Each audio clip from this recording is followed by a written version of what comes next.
নমস্কার, সবাইকে জানাই আনন্দিত জয়গুরু। আশা করি সকলেই ভালো আছেন, আমিও ভালো আছি। আজ কিছু কথা আপনাদের সাথে ভাগ করব বলে আবার ভিডিওটা করছি। বড় ভালো লাগে আপনারা যারা সাবস্ক্রাইবার রয়েছেন তাদের সাথে যখন আমি আমার কথাগুলো শেয়ার করি, আমার ভালো লাগা, খারাপ লাগা, আমার মতামত সবকিছু যখন শেয়ার করি, আমার সত্যি খুব ভালো লাগে। আপনারাও অবশ্যই কমেন্টের মাধ্যমে আপনাদের মনের কথা কিংবা আমার ভিডিওতে বলে থাকা কথাগুলির যদি কোনো ভুল ত্রুটি দেখতে পান, অবশ্যই জানাবেন। মানুষের প্রকৃতি তো এরকমই বলুন। সত্যিকারের মানুষ যারা, তারা কখনো মানুষের খারাপ চাইবে না, কখনো মানুষের ক্ষতি করবে না, অন্যের সুখ বা অন্যের খুশি দেখলে কখনো তারা জ্বলবে না। আমরা যেই দেশে বাস করি অর্থাৎ ভারতবর্ষ, সেই দেশে হতে পারে দিন দিন সাক্ষরতার হার বাড়ছে, শিক্ষিতের সংখ্যাও বাড়ছে, বড় বড় ইমারত, বিল্ডিং, কারখানা অনেক কিছু হয়তো বা বাড়ছে, গড়ে উঠছে। উন্নয়নশীল দেশ সেটা, আমরা সবাই জানি। কিন্তু আমাদের যে মানুষের মস্তিষ্ক, সেটাও এখনো অবধি সেই সহস্র বছর আগের চিন্তাধারার সাথে পিছিয়ে রয়েছে। অনেক সময় দেখবেন একটা প্রবাদ বাক্য শুনে থাকি যে দুষ্ট লোকের মিষ্টি কথা, মানে যারা মিষ্টি ভাষায় কথা বলে, মিষ্টি সুরে কথা বলে, ওদের নাকি অন্তরে বিষ থাকে।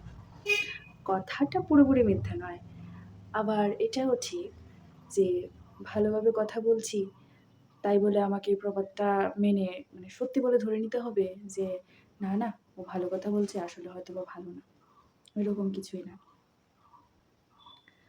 আর আরেকটা কথা, সবাই কিন্তু ভালো কথা বলতেও জানে না, সবাই ভালো কথা বলতে জানে না।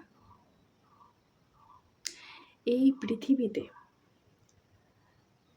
পৃথিবীতে কোটি কোটি মানুষের ভিড়ে হারিয়ে যাচ্ছে সেই হাতে গোনা কয়েকজন ভালো মানুষেরা, যাদের আমরা আমাদের কল্পনায় ছবি আঁকি যে একটা ভালো মানুষ কেমন হওয়া দরকার, কেমন হবে, একটা ভালো ভালো মানুষ হলে কি করবে কি না করবে, সেই যে আমরা একটা মানে ধারণা পুষে রাখি আমাদের মাথায়, এটা কিন্তু একদম ভুল নয়। ভালো মানুষেরা রয়েছে, আছেন, কিন্তু তারা হারিয়ে যাচ্ছে এই বুজরুকি, ছল চাতুরে, খারাপের ভিড়ে। এত সব কথা আজ কেন বলছি? আমি প্রতিদিনই নানান ভিডিও বা আমার চতুর্পাশে নানান পরিবেশ, মানুষ, লোকজনেরা সব কিছু দেখে, ভিডিও কেন বললাম, কারণ ভিডিওতে মানুষের দৈনন্দিন জীবনের বিভিন্ন ভ্লগ যেগুলি আমরা দেখে থাকি, ভ্লগ ভিডিও, তারপর আরও কত কিছুই তো দেখা যায়, দেশের নানান খবর, সব কিছু দেখে আমি বুঝতে পারি যে মানুষের মধ্যে না মনুষ্যত্বটা আর নেই। আমার বয়স খুব একটা বেশি নয়, আবার একেবারে কমও নয়। আমি এই বিগত কিছু বছরে যতটুকু বুঝেছি, যা বুঝেছি, মানুষ কখনো পুরোপুরিভাবে অন্য মানুষের ভালো চায় না। জানি না কেন এমনটা, কিন্তু চায় না। আর একজন গুরু, তিনি প্রেমানন্দজি মহারাজ, আশা করি অনেকেই হয়তো বা আপনারা চেনেন ওনাকে। উনি মানে আমি একটা ওনার ভিডিও দেখেছিলাম, ভিডিওতে উনি ভিডিওটা আপলোড করেননি, মানে ওনার একটা টিম রয়েছে, ওনার যে আলোচনা প্রসঙ্গ আছে ওগুলিকে ভিডিওর মাধ্যমে আমাদের কাছে পৌঁছে দেন।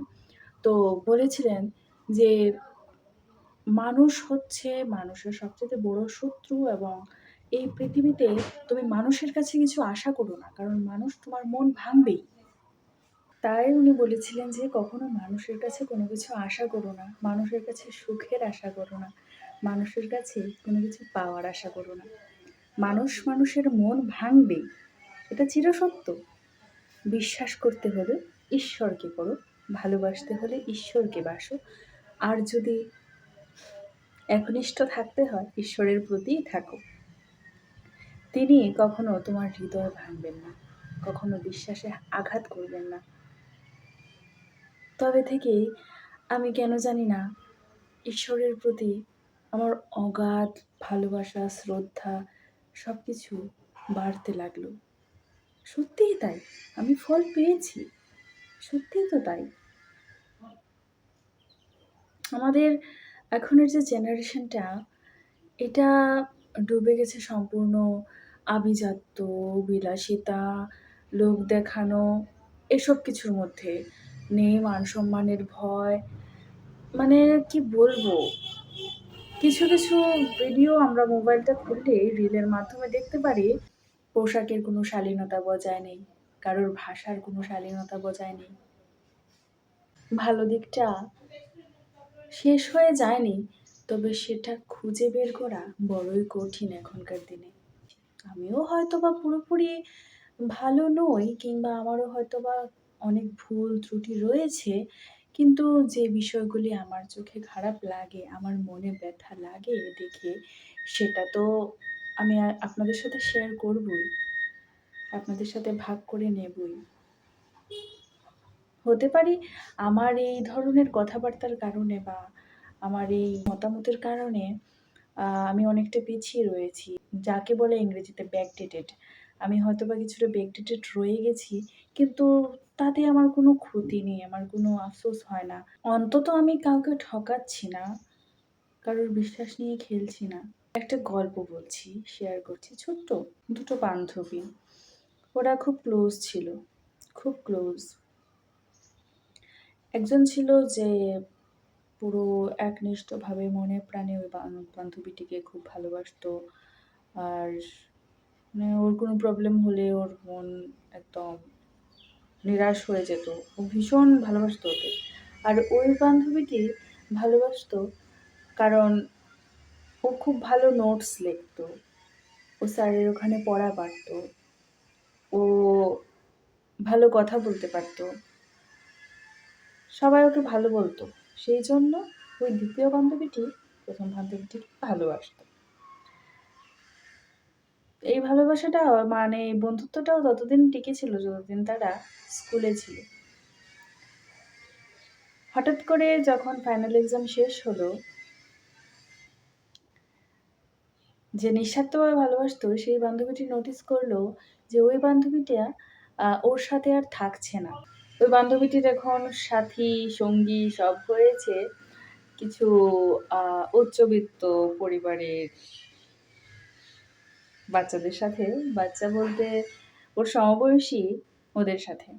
হাঁটা চলা, কথা বলা, বাচনভঙ্গি সবকিছু যেন বদলে গেছে। তো সেই বান্ধবীটি সরল মনে একদিন ওকে প্রশ্ন করলো, "কি রে? তোর হঠাৎ করে কি হলো? তুই কেন আমার সাথে আর কথা বলছিস না? আমার সাথে আগের মতো মিশছিস না, থাকছিস না?" ও বলল, "না রে, কিছু না। আ তুই তো ভালো স্টুডেন্ট, আর আমাদের বন্ধুত্বটা এতটাই গভীর হয়ে গেছে যে আ আমাদের পড়াশোনায় খুব ক্ষতি হচ্ছে। তোরও তো ক্ষতি হচ্ছে।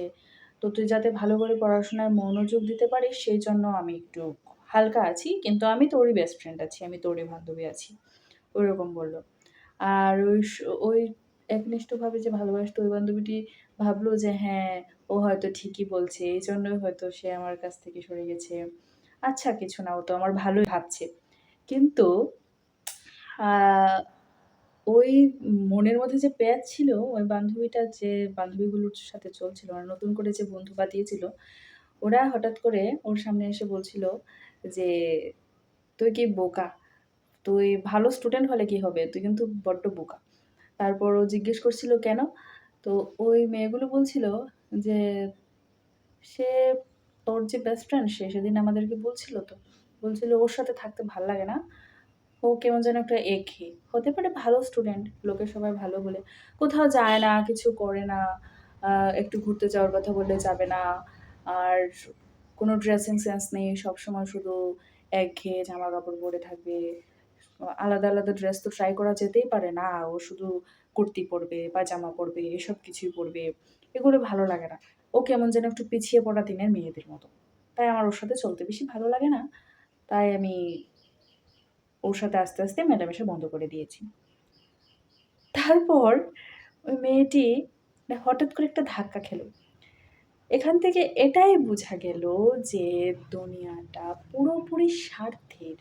এখানে দুটো বন্ধুর মধ্যে যে স্বার্থের ব্যাপারটা ঘটেছে, ঠিক কোনো না কোনো স্বার্থের কারণেই কেউ না কেউ কারো সাথে মিশে। এখন কি হবে রেজাল্ট হিসাবে, সে মেয়েটির তো মন ভেঙেছে, ওই বান্ধবীটা ওর সাথে বিশাল বড় একটা প্রতারণা করেছে। তো এখন কিন্তু ওই মেয়েটি আর কাউকে বিশ্বাস করতে পারবে না। তার ইচ্ছা হবে না কারোর সাথে আর মিশতে, কাউকে আর বিশ্বাস করতে। তো সেই জন্যই বলছি যে মানুষ হয়ে আমাদের মানুষের ভালোটাই ভাবা উচিত, ভালো দেখা উচিত, ভালো করা উচিত। সেই জন্যই ভালোভাবে বাঁচতে হবে, অন্যকেও ভালোভাবে বাঁচতে দিতে হবে। দুদিনের জীবন, কেন বা মিথ্যে অহংকার, মিথ্যে বিলাসিতা, মিথ্যে আচরণ। আজকের মতো এতটুকুই, ভালো থাকবেন। দেখা হবে আবারও নতুন কোনো আলোচনা নিয়ে, প্রসঙ্গ নিয়ে। ধন্যবাদ।